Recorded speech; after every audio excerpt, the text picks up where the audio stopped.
ನಮಸ್ಕಾರ ಸ್ನೇಹಿತರೆ, ಕೆಎ ಇಂದು UG neat 2026 ವಿದ್ಯಾರ್ಥಿಗಳಿಗೆ ಒಂದು ಮಹತ್ವವಾದ ನೋಟಿಫಿಕೇಶನ್ ಬಿಡುಗಡೆ ಮಾಡಿದ್ದಾರೆ. ಈ ವಿಡಿಯೋ ಶುರು ಮಾಡೋಕ್ಕಿಂತ ಮುಂಚೆ ನೀವು ಇನ್ನೂ ನಮ್ಮ ಚಾನಲ್ಗೆ ಸಬ್ಸ್ಕ್ರೈಬ್ ಮಾಡಿಲ್ಲ ಅಂದರೆ ಸಬ್ಸ್ಕ್ರೈಬ್ ಮಾಡಿ. ಏಕೆಂದರೆ ನೀವು ಮಾಡೋ ಚಿಕ್ಕ ಸಹಾಯ ಅಂದರೆ ಸಬ್ಸ್ಕ್ರೈಬ್ ಮಾಡೋದು ನಮ್ಮ ಚಾನಲ್ಗೆ ಮತ್ತು ಈ ವಿಡಿಯೋಗೆ ಲೈಕ್ ಮಾಡೋದು. ಈ ನೋಟಿಫಿಕೇಶನ್ ಸಾಮಾನ್ಯ ಎಲ್ಲ ಅಭ್ಯರ್ಥಿಗಳಿಗೆ ಅಲ್ಲ. Saint Joseph medical college Bengaluru ವಿಶೇಷ ಕೋಟಾ ಮೈನಾರಿಟಿ NRI ಹಾಗೂ ಕೇವಲ ನಿರ್ದಿಷ್ಟ ವರ್ಗಗಳಿಗೆ ಅರ್ಜಿ ಸಲ್ಲಿಸಿರುವ ಅಭ್ಯರ್ಥಿಗಳ ದಾಖಲೆ ಪರಿಶೀಲನೆ ಕುರಿತು ಪ್ರಕಟಿಸಲಾಗಿದೆ. ದಾಖಲೆ ಪರಿಶೀಲನೆಗೆ ಅಭ್ಯರ್ಥಿಗಳು ಕೆಇಎ ಸೂಚಿಸಿರುವ ದಿನಾಂಕ ಮತ್ತು ಸ್ಥಳದಲ್ಲಿ ಹಾಜರಾಗಬೇಕು.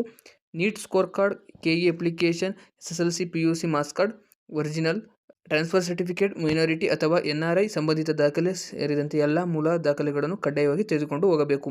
ಈ PDF ನಿಮಗೆ ಬೇಕು ಅಂದರೆ ಈ ವಿಡಿಯೋ ಏನು ನೋಡ್ತಿದ್ದೀರಾ, ವಿಡಿಯೋ ಕಮೆಂಟ್ನಲ್ಲಿ ನಾವು ವಾಟ್ಸಪ್ ಚಾನಲ್ ಪಿನ್ ಮಾಡಿದ್ದೀವಿ, ಅಲ್ಲಿ PDF ಸೆಂಡ್ ಮಾಡಿರ್ತೀವಿ. ನೀವು ಜಾಯ್ನ್ ಆಗಿ ಗ್ರೂಪ್ಗೆ ಡೌನ್ಲೋಡ್ ಮಾಡ್ಕೊಂಡು ನೋಡ್ಬೋದು. ಮತ್ತು ನೀವು ಏನೇ ಡೌಟ್ಸ್ ಇದ್ದರೂ ವಾಟ್ಸಪ್ ಚಾನಲಲ್ಲಿ ನೀವು ಡೈರೆಕ್ಟಾಗಿ ಮೆಸೇಜ್ ಹಾಕ್ಬೋದು, ನಾವು ರಿಪ್ಲೈ ಕೊಡ್ತೀವಿ.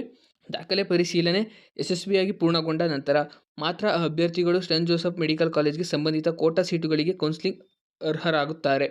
ಅಂದರೆ ಇವ್ರು ಏನು ಹೇಳಿದ್ದಾರೆ, ಎಲ್ಲ ಡೀಟೇಲ್ಸ್ ನೀವು ತಗೊಂಡೋಗಿ ಅಲ್ಲಿ ಅಪ್ಲಿಕೇಶನ್ ಹಾಕಿ ಎಲ್ಲ ಮುಗಿಸಾದ್ಮೇಲೆ ಮಾತ್ರ ನೀವು ಆ ಕಾಲೇಜ್ಗೆ ಸಂಬಂಧಿತ ಕೋಟಾ ಸೀಟುಗಳು ಕೌನ್ಸಿಲಿಂಗಲ್ಲಿ ಅರ್ಹರಾಗುತ್ತೀರಿ ನೀವು. ಅದರಿಂದ ಈ ನೋಟಿಫಿಕೇಶನ್ ನಿಮಗೆ ಅನ್ವಯಿಸಿದೆ ಅಂದರೆ ಕೆಇಎ ನೀಡಿರುವ ಸೂಚನೆಗಳನ್ನು ತಪ್ಪದೇ ಪಾಲಿಸಿ. ಈ PDF ಬೇಕು ಅಂದರೆ ಹೇಳ್ದಂಗೆ ನಮ್ಮ ವಾಟ್ಸಪ್ ಚಾನಲಲ್ಲಿ ಜಾಯ್ನ್ ಆಗಿ, ಗ್ರೂಪಲ್ಲಿ ಜಾಯ್ನ್ ಆಗಿ, ಇಲ್ಲಾಂದರೆ ಕೆಇಎ ವೆಬ್ಸೈಟಲ್ಲಿ ಸಿಗುತ್ತೆ, ಅಲ್ಲಿ ಹೋಗಿ ನೋಡ್ಬೋದು. ನಿಮ್ಗೆ ಡೈರೆಕ್ಟ್ PDF ಬೇಕು ಅಂದರೆ ನಮ್ಮ ವಾಟ್ಸಪ್ ಚಾನಲ್ ಗ್ರೂಪ್ಗೆ ಜಾಯ್ನ್ ಆಗಿ. ಇಂತಹ ಕೆಇಎ, KCT ಹಾಗೂ UG ನೀಟ್ ಅಪ್ಡೇಟ್ಗಳಿಗಾಗಿ ನಮ್ಮ ಚಾನಲನ್ನು ಸಬ್ಸ್ಕ್ರೈಬ್ ಮಾಡಿ. ಧನ್ಯವಾದಗಳು.